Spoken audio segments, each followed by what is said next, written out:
பிரியமானவர்களே, கர்த்தராகிய இயேசு கிறிஸ்துவின் நாமத்தினால் உங்கள் அனைவருக்கும் என் அன்பின் வாழ்த்துதலை தெரியப்படுத்துகிறேன்.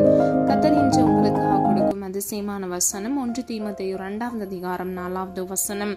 எல்லா மனுஷரும் ரட்சிக்கப்படவும் சத்தியத்தை அறிகிற அறிவை அடையவும் அவர் சித்தமுள்ளவராய் இருக்கிறார். ஹல்லேலூயா. பிரியமானவர்களே, இந்த வசனத்துல 3 காரியங்களை நம்ம அறிந்து கொள்ளலாம். முதலாவது, நாம் ஒவ்வொருவரும் ரட்சிக்கப்படவும், அதாவது எல்லா மனுஷரும் ரட்சிக்கப்படவும். இரண்டாவது, சத்தியத்தை அறிகிற அறிவை அடையவும், அதாவது சத்தியத்தை நாம் ஒவ்வொருவரும் அறிந்து கொள்ளத்தக்க கர்த்தர் சித்தம் உள்ளவராய் இருக்கிறார் என்பதை நாம் அறிந்து கொள்ளலாம். ஹல்லேலூயா. பிரியமானவர்களே, சித்தம் என்றால் அவருடைய மன விருப்பம். நாம் ஒவ்வொருவரும் சத்தியத்தை அறிகிற அறிவையும் நாம் ரட்சிக்கப்படுவதும் அவருடைய சித்தமாக இருக்கிறது.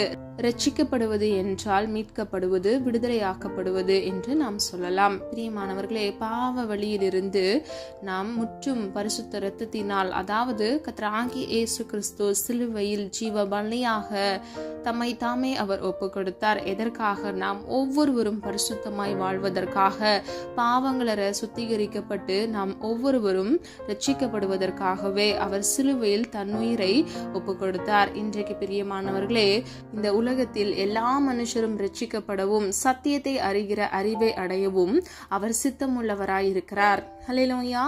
115வது சங்கீதம் 1வது வசனம். நம்முடைய தேவன் பரலோகத்தில் இருக்கிறார், தமக்கு சித்தமான யாவையும் செய்கிறார். ஹல்லேலூயா. பிரியமானவர்களே, இன்றைக்கு உங்க வாழ்க்கையில் நடக்கிற ஒவ்வொரு காரியங்களும் சூழ்நிலைகளும் கர்த்தருக்கு தெரிந்தே தான் நடக்கிறது. அவருக்கு தெரியாமல் ஒன்றுமே இல்லை. அவர் எல்லாவற்றையும் அறிந்து ஆராய்ந்திருக்கிறார். அவருடைய சித்தத்தின்படி தான் நம்முடைய வாழ்க்கையில் காரியங்கள் நடைபெற்று கொண்டிருக்கிறது. ஆகவே உங்க வாழ்க்கையில கர்த்தருடைய சித்தத்திற்கு நீங்க முக்கியத்துவத்தை கொடுங்க. கர்த்தர் நிச்சயமாக உங்கள் வாழ்க்கையில் இருக்கக்கூடிய கடினமான சூழ்நிலைகளை கர்த்தர் மாற்றி உங்களுக்கு சமாதானத்தை உண்டு பண்ணுவார். இன்றைக்கு பிரியமானவர்களே, நாம் ஆராதிக்கிற சர்வ வல்லமை உள்ள தேவன் பரலோகத்தில் இருக்கிறார். அது மாத்திரமல்ல, அவருக்கு சித்தமானவைகள் யாவற்றையும் அவர் இவ்வுலகத்தில் செய்து கொண்டிருக்கிறார். ஹல்லேலூயா. பிரியமானவர்களே, அழைக்கப்பட்டவர்கள் அநேகர், தெரிந்து கொள்ளப்பட்டவர்கள் ஒரு சிலர் என்று வேதம் சொல்லுகிறது. இந்த காணொலியை கேட்டுக்கொண்டிருக்கிற நீங்கள் ஒவ்வொருவரும் கர்த்தரால் தெரிந்து கொள்ளப்பட்டிருக்கிறீர்கள். அது மாத்திரமல்ல, அவர் தமக்கு சித்தமானவைகளை இவ்வுலகத்தில் செய்து கொண்டிருக்கிறார். உங்கள் வாழ்க்கையிலும் அவர் செய்து கொண்டிருக்கிறார். அநேக பேர் நெடுநாள் ஜெபித்து உங்க வாழ்க்கையில் அற்புதத்திற்காக, சிலர் விடுதலைக்காக நீங்க காத்து கொண்டிருப்பீங்க. கர்த்தர் நிச்சயமாக உங்களுக்கு குறித்த காலத்துல உங்களுடைய தேவைகளை சந்தித்து உங்களுக்கு சமாதானத்தை உண்டு பண்ணி கர்த்தர் உங்கள் வாழ்க்கையில் நல்வழிப்படுத்துவார். ஹல்லேலூயா. 135வது சங்கீதம் 6வது வசனம். வானத்திலும் பூமியிலும் சமுத்திரங்களிலும் ஆழங்களிலும் கர்த்தர் தமக்கு சித்தமானவைகளை எல்லாம் செய்கிறார். ஹல்லேலூயா. பிரியமானவர்களே, வானத்திலும் பூமியிலும் அவர் அவருடைய சித்தத்தை அவர் செய்கிறார். 3வது சமுத்திரத்தில், 4வது ஆழங்களில் கூட கர்த்தர் தமக்கு சித்தமானவைகளை செய்கிறார். ஹல்லேலூயா. பிரியமானவர்களே, அவர் ஆதியும் அந்தமுமாக இருக்கிறார். அவரே அல்பாவும் ஒமேகாவும் இருக்கிறார். அவர் எல்லாவற்றையும் ஆட்சி செய்கிற சர்வ வல்லமையுள்ள தேவனாக இருக்கிறார். ஆதியிலே வார்த்தை இருந்தது, அந்த வார்த்தை தேவனிடத்தில் இருந்தது, அந்த வார்த்தையே தேவனாக இருந்தது. பிரியமானவர்களே, ஆதியாகமம் 1வது அதிகாரம் 1வது வசனத்தின்படி ஆதியிலே தேவன் வானத்தையும் பூமியையும் சிருஷ்டித்தார் என்று சொல்லப்படுகிறது. இன்றைக்கு பிரியமானவர்களே, வார்த்தை ஆகிய தேவன் இவ்வுலகத்தில் அனைத்தையும் சிருஷ்டித்து தமக்கு சித்தமானபடி அவருடைய சாயலின்படியும் அவருடைய ரூபத்தின்படியும் மனுஷனை சிருஷ்டித்தார். நாம் ஒவ்வொருவரும் ரட்சிக்கப்படவும் சத்தியத்தை அறிகிற அறிவை அடையவும் அவர் சித்தமுள்ளவராக இருக்கிறார். இன்றைக்கு இந்த காணொலி கேட்டுக்கொண்டிருக்கிற நீங்கள் ஒவ்வொருவரும் சத்தியத்தை அறிந்து கொள்கிற பிள்ளைகளாக நீங்கள் இருக்க வேண்டும். சகலத்தை உருவாக்கின சர்வ வல்லமையுள்ள தேவன் சித்தமுள்ளவராக இருக்கிறார், அதாவது அவருடைய மன விருப்பமாக இருக்கிறது. இன்றைக்கு பிரியமானவர்களே, உங்கள் பாவங்களற நீங்கள் உங்களை சுத்தவானாக, பரிசுத்தவானாக நீங்கள் உங்களை பாதுகாத்துக் கொள்ள வேண்டும். பாவங்களை விட்டு மனம் திரும்ப வேண்டும். தன் பாவங்களை அறிக்கையிடுகிறவன் வாழ்வடைகிறான் என்று வேதம் சொல்லுகிறது. அவைகளை அறிக்கை செய்து விட்டு விடுகிறவனோ இரக்கம் பெறுகிறான் என்று வேதம் சொல்லுகிறது.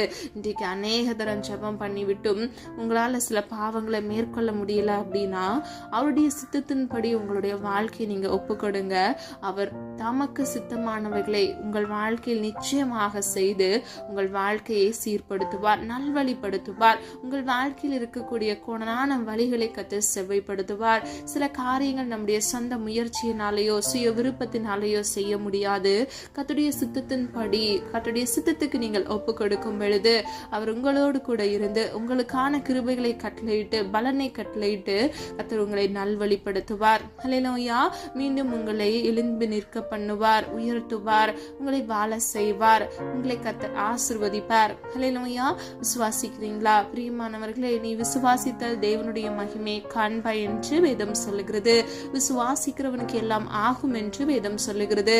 இன்றைக்கு விசுவாசிக்கிற ஒவ்வொரு பிள்ளைகளுக்கும் கர்த்தர் நிச்சயமாக நன்மையான காரியங்களை செய்து கர்த்தர் ஆசீர்வதிப்பார். எபேசியர் 5வது அதிகாரம் 17வது வசனத்தின்படி கர்த்தர் சித்தம் இன்னதென்று உணர்ந்து கொள்ளுங்கள் என்று வேதம் சொல்லுகிறது. பிரியமானவர்களே, கர்த்தருடைய சித்தம் என்னவென்று நாம் அறிந்து செயல்படுகிற பிள்ளைகளாக நாம் இருக்க வேண்டும். இன்றைக்கு எத்தனையோ காரியங்களை நீங்க செய்து கொண்டு வரலாம். நீங்க ஹவுஸ் ஒய்ஃபா இருக்கலாம், இல்லைன்னா நீங்க வேலை செய்து கொண்டிருக்கலாம், இல்லைன்னா நீங்க படித்து கொண்டிருக்கலாம். பிரியமானவர்களே, நீங்க யாராக இருந்தாலும் கர்த்தருடைய சித்தம் இன்னதென்று அறிந்து நீங்கள் செயல்படும் பொழுது அந்த காரியங்கள்ல வேதனை இருக்காது, அந்த காரியங்கள்ல தோல்விகள் வராது. கர்த்தருடைய சித்தம் செய்கிற ஒவ்வொருவருடைய வாழ்க்கையில கர்த்தர் சமாதானத்தையும் சந்தோஷத்தையும் கர்த்தர் கட்டளையிடுகிறார். ஆகவே கர்த்தருடைய சித்தம் இன்னதென்று அறிந்து கர்த்தருடைய சித்தத்துக்கு உங்களை ஒப்பு கொடுத்து நீங்கள் நடக்கும் பொழுது கர்த்தர் நிச்சயமாக உங்கள் வாழ்க்கையை ஆசீர்வதித்து பாதுகாப்பார். பிரியமானவர்களே, தேவனுடைய சித்தத்தை ஒரு மனிதன் செய்யும் பொழுது கர்த்தர் அவனுடைய வாழ்க்கையில் எவ்விதமாக ஆசீர்வதிக்கிறார் என்பதை 3 காரியங்கள் மூலமாக நாம் அறிந்து கொள்ள போகிறோம். முதலாவது, தமக்கு சித்தமானவைகளை உயர்த்துகிறார். ஆதார வசனம் தானியேல் 5வது அதிகாரம் 19 முதல் 21வது வசனம். தமக்கு சித்தமானவனை உயர்த்துவார், தமக்கு சித்தமானவனை தாழ்த்துவார். ஹல்லேலூயா. பிரியமானவர்களை, நாம் ஆராதிக்கிற சர்வ வல்லமை உள்ள தேவன் அவருக்கு சித்தமானவர்களை அவர் உயர்த்துகிறார். ஹல்லேலூயா. அப்போ கர்த்தருடைய சித்தத்தின்படி நாம் செயல்களை செய்யும் பொழுது அவருக்கு சித்தமானவர்களை அவர் உயர்த்துகிறார். எவரையும் தாழ்த்தவும் உயர்த்தவும் கர்த்தரால் ஆகும். ஹல்லேலூயா. பிரியமானவர்களே, இன்றைக்கு கர்த்தர் உங்கள் வாழ்க்கையில் உங்களுக்கான உயர்வை கட்டளையிட வேண்டும் என்றால் முதலாவது நீங்கள் கர்த்தருடைய சித்தத்தை அறிந்து செயல்படுகிற பிள்ளைகளாக இருக்கும் பொழுது கர்த்தர் நிச்சயமாக உங்கள் தலையை உயர்த்துவார்.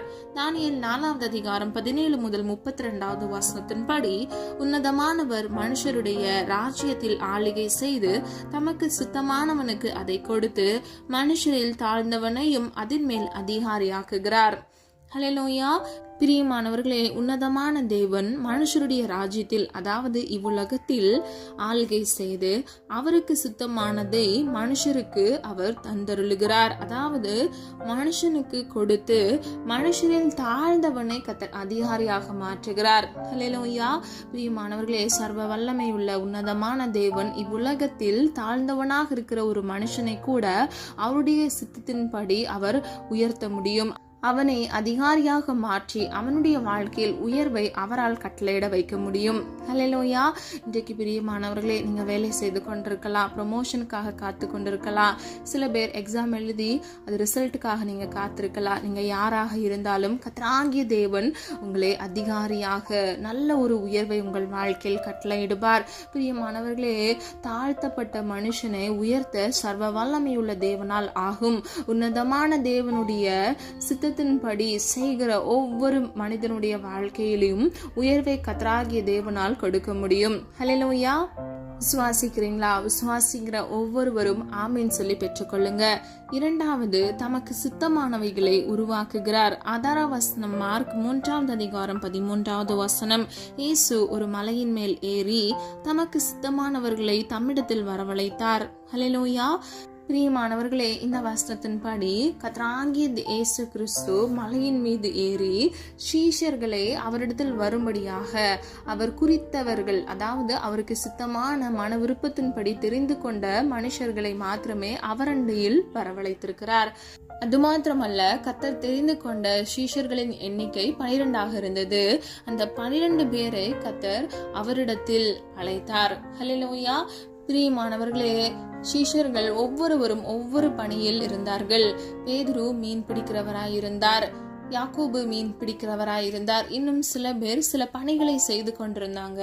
கர்த்தர் அவர்களை அழைக்கும் பொழுது அவர்களை தெரிந்து கொண்டு அவருக்கு சித்தமானபடி அவர்களை அழைத்து அவர்களை சீஷர்களாக உருவாக்கினார். பிசாசுகளை துரத்த அதிகாரங்களே சீஷர்களுக்கு கர்த்தர் கொடுத்தார்.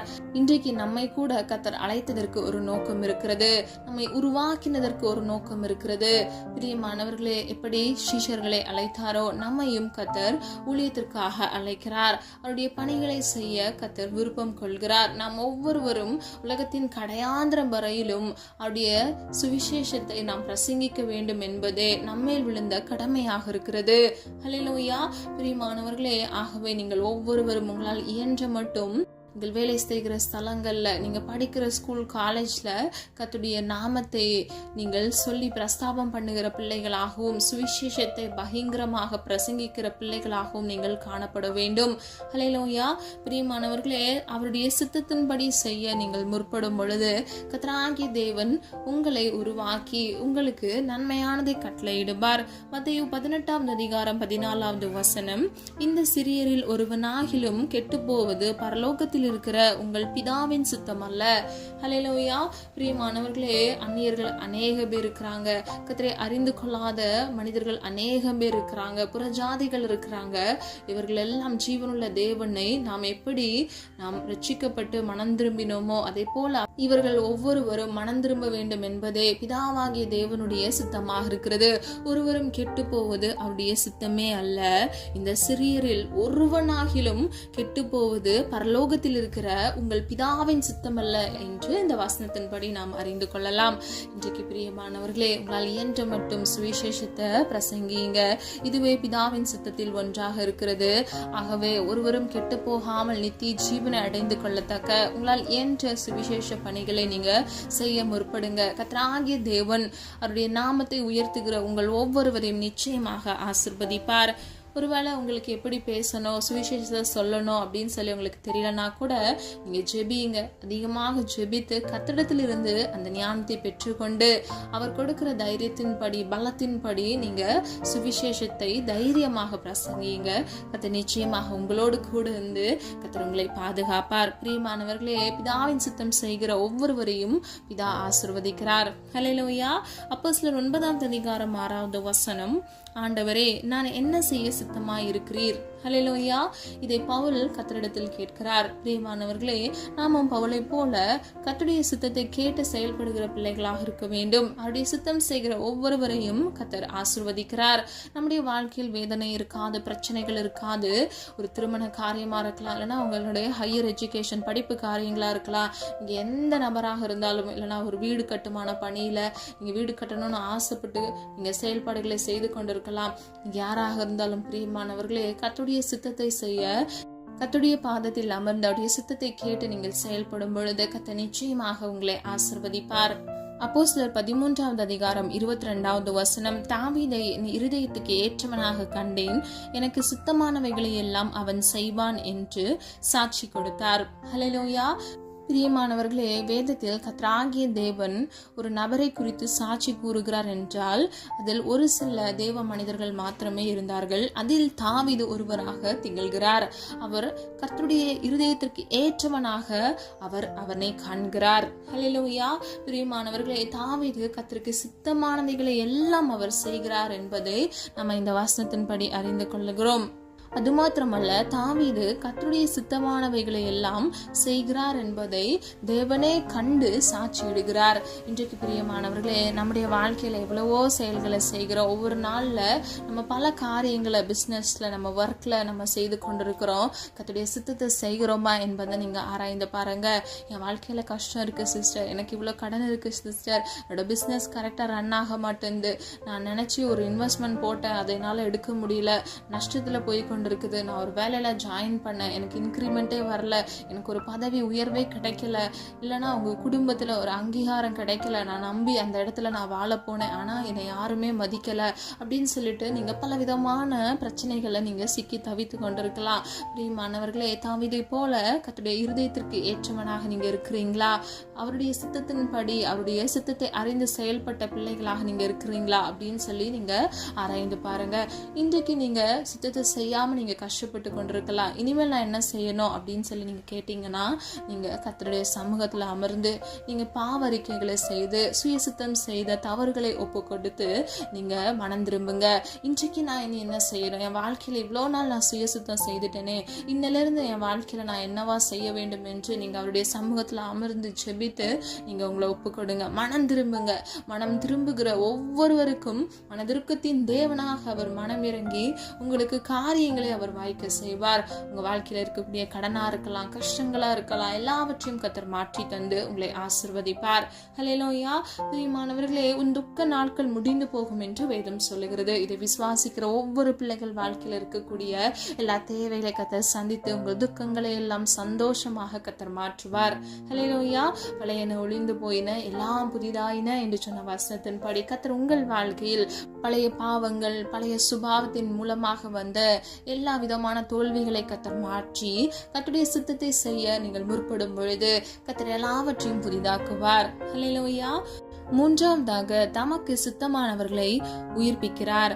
ஆதார வசனம் யோவான் 5வது அதிகாரம் 21வது வசனம், பிதாவானவர் மரித்தோரை எழுப்பி உயிர்ப்பிக்கிறது போல குமாரனும் தமக்கு சித்தமானவர்களை உயிர்ப்பிக்கிறார்.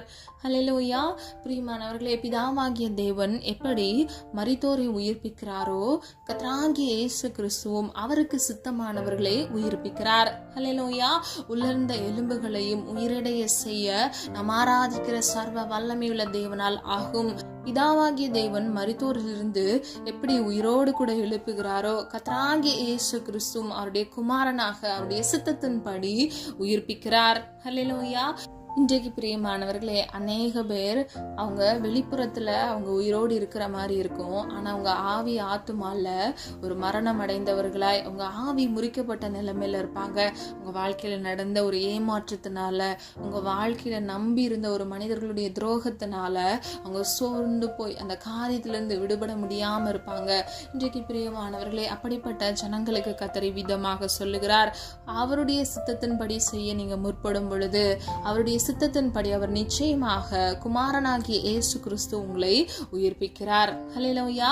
நிச்சயமாக உங்களை உயிர்ப்பிப்பார். தேவனால் கூடாத காரியம் ஒன்று உலகத்தில் இல்லவே இல்லை. கேளுங்கள் கொடுக்கப்படும், தட்டுங்கள் திறக்கப்படும் என்று சொல்லப்பட்டிருக்கிறது. கேட்கிற எவனும் பெற்றுக்கொள்வான் என்று வேதம் சொல்லுகிறது. இன்றைக்கு பிரியமானவர்களே, கர்த்தருடைய சமூகத்தில் உங்களை ஒப்புக்கொடுங்க. முற்றிலும் ஒப்புக்கொடுங்க. உங்க சரீரம், ஆவி, ஆத்துமா அனைத்தையும் ஒப்புக்கொடுங்க.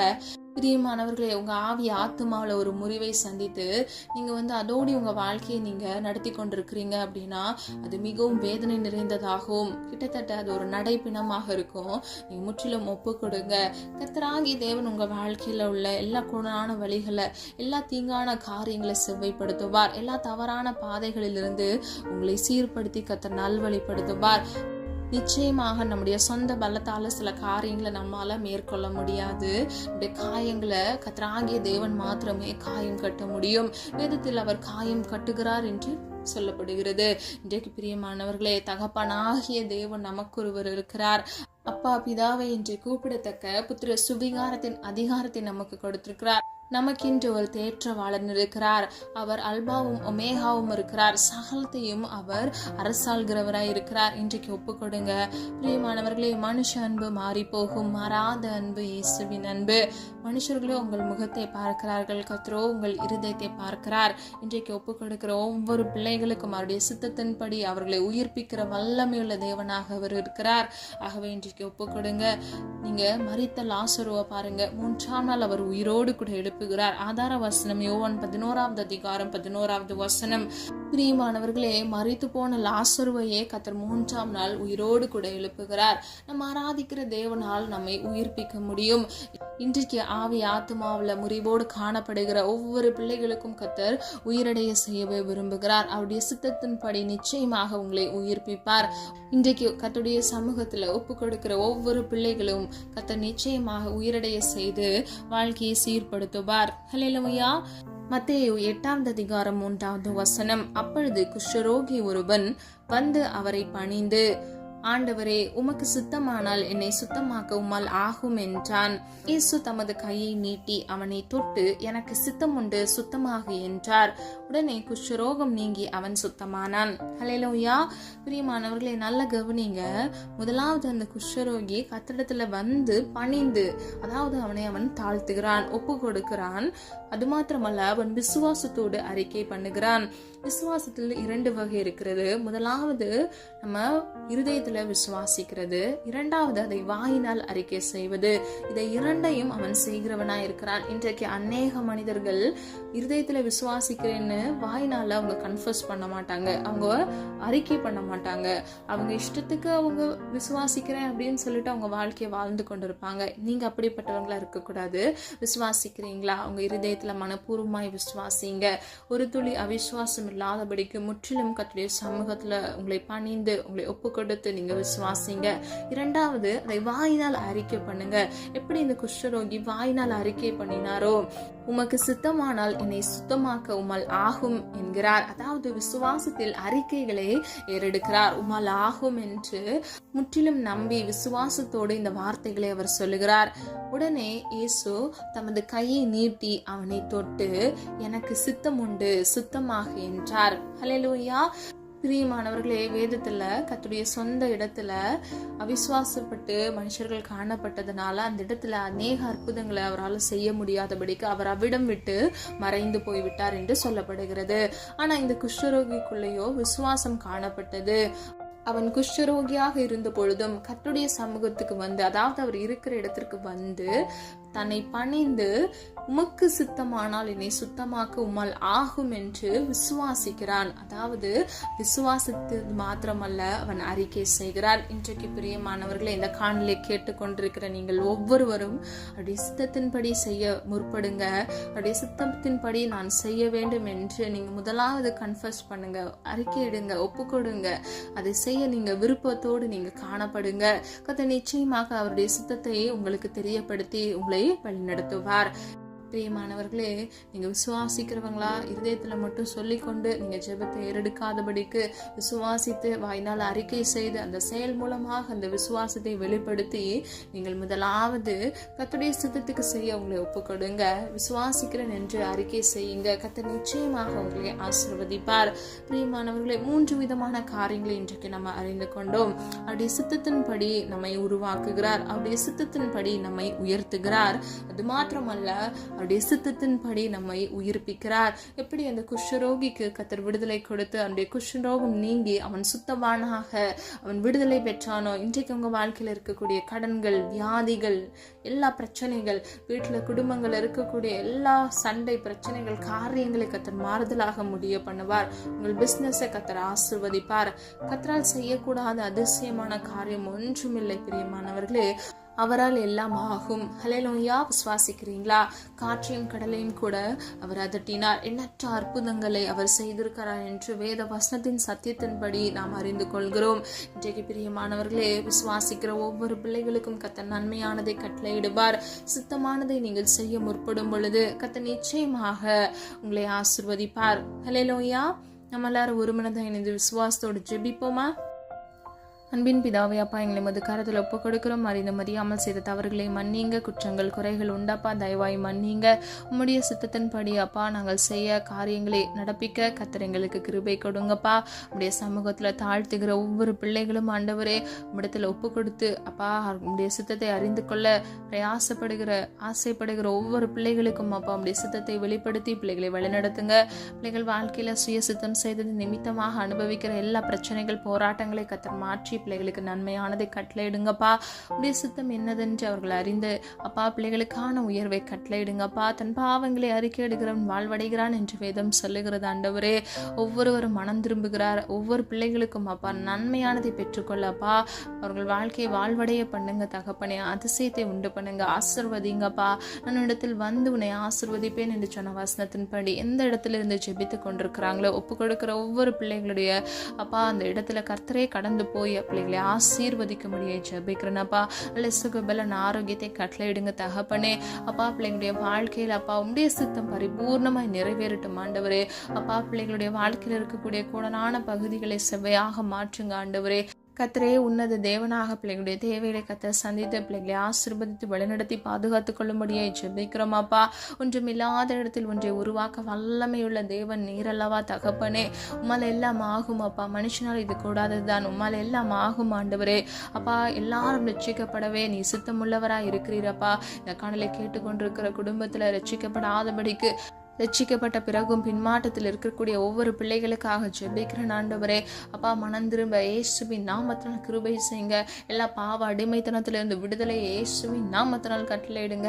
இந்த காணலை கேட்டுக்கொண்டிருக்கிற ஒவ்வொரு பிள்ளைகளுடைய குடும்பங்கள் அப்பா ஆண்டவரே விடுதலையாக கர்த்தர் கிரியை செய்வீராக. குமாரன் விடுதலையாக்கினால் மெய்யாகவே விடுதலையாவீர்கள் என்று வேதம் சொல்லுகிறது அப்பா. எல்லாம் வியாதி என்கிற சிறையிருப்பில், கடன் என்ற சிறையிருப்பில் இருந்து ஒரு விடுதலை இயேசுவின் நாமத்தினால் கட்டளையிடுங்கப்பா. பிரயாசப்படுகிற ஒவ்வொரு பிள்ளைகளுக்கும் நன்மையை சுதந்திரித்துக் கொள்ள கர்த்தர் கிருபை செய்யுங்கப்பா. உடைய சித்தத்தை செய்தப்பா ஆண்டவரே உமக்கு பிரியமானபடி வாழ்ந்து ஆசீர்வாதத்தை பெற்றுக்கொள்ள சுதந்திரிக்க இயேசுவின் நாமத்தினால் கிருபை செய்யுங்க தகப்பனே. பழைய பாவங்கள், பழைய ஜென்ம சுபாவங்களில் எல்லாம் ஒளிந்து போக பண்ணுங்க அப்பா. முந்தினவைகளை நினைக்க வேண்டாம், பூர்வமானதை சிந்திக்க வேண்டாம், சகலத்தையும் புதிதாக்குகிறேன் என்று சொன்ன வசனத்தின்படி உடைய சித்தம் செய்ய முற்படுகிற ஒவ்வொரு பிள்ளைகளுடைய வாழ்க்கையில புதிதானவைகளை கட்டளையிட்டு பிள்ளைகளை புதிதாக்குங்க தகப்பனே. அப்பா, உம்முடைய சாயலுக்கு ஒப்பாக புதிய மனுஷனை தரித்துக் கொள்ள இயேசுவின் நாமத்தினால் கிருபை செய்யுங்கப்பா. ஒவ்வொரு பிள்ளைகளையும் பாதுகாத்துக் கொள்ளுங்க, வழிநடத்துங்க தகப்பனே, காத்துக்கொள்ளுங்கப்பா. எல்லாம் ஆகும் ஆண்டவரே.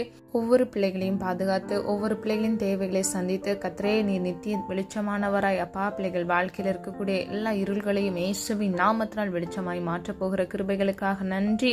ஒவ்வொரு நாளுக்குரிய தேவைகளை சந்தித்து பிள்ளைகளுடைய அப்பத்தையும் தண்ணீரையும் ஆசீர்வதித்து பிள்ளைகளை வழிநடத்துங்க தகப்பனே. வலது இடதுபுறம் சாய்ந்து விழுந்து போகாதபடிக்கு முடிய நித்திய பரிசுத்த வழியில் நடந்து பிள்ளைகளுக்கு வாக்குத்தத்தம் பண்ணின ஜீவ கிரீடத்தை ஒவ்வொருவரும் சுதந்திரித்துக் கொள்ள தகுதிப்படுத்துங்க தகப்பனே. பிள்ளைகள் வாழ்க்கையில் இருக்கக்கூடிய எல்லா பிரச்சனைகள், போராட்டங்களையும் மாற்றி இயேசுவின் நாமத்தினால் ஆசீர்வதிக்க முடிய ஜெபிக்கிறோம். உடைய சித்தத்தை செய்து பிள்ளைகள் ஆசீர்வதிக்கப்பட பிள்ளைகளுக்கு கிருபை கொடுத்து வழிநடத்தி செல்லும்படியை ஜெபிக்கிறோம். காத்துக்கொள்ளுங்க, பொறுப்படுத்திக் கொள்ளுங்க, தாழ்த்துகிறோம், வெறுமையாக்குகிறோம். மீட்பர் இயேசு கிறிஸ்துவின் மூலம் ஜெபிக்கிறோம் ஜீவனுள்ள நல்ல பிதாவே, ஆமேன். கர்த்தராகிய தேவன் தாமே உங்களுடைய வாழ்க்கையை வெளிச்சமாய் மாற்றி கர்த்தருடைய சித்தத்தை செய்ய முற்படுகிற ஒவ்வொருவரையும் கர்த்தராகிய தேவன் ஆசீர்வதித்து பாதுகாப்பாராக. God bless you. இந்த வீடியோ உங்களுக்கு பிடிச்சிருந்துச்சுன்னா லைக் பண்ணுங்க, சப்ஸ்கிரைப் பண்ணுங்க மற்றும் பெல் ஐகான் கிளிக் பண்ணுங்க, ஷேர் பண்ணுங்க. God bless you.